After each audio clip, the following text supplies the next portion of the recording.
CV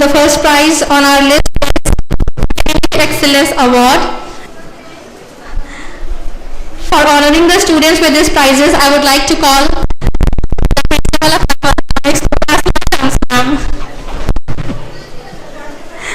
Oh yeah. Okay. First, we have the Academic Excellence Award, and the winners are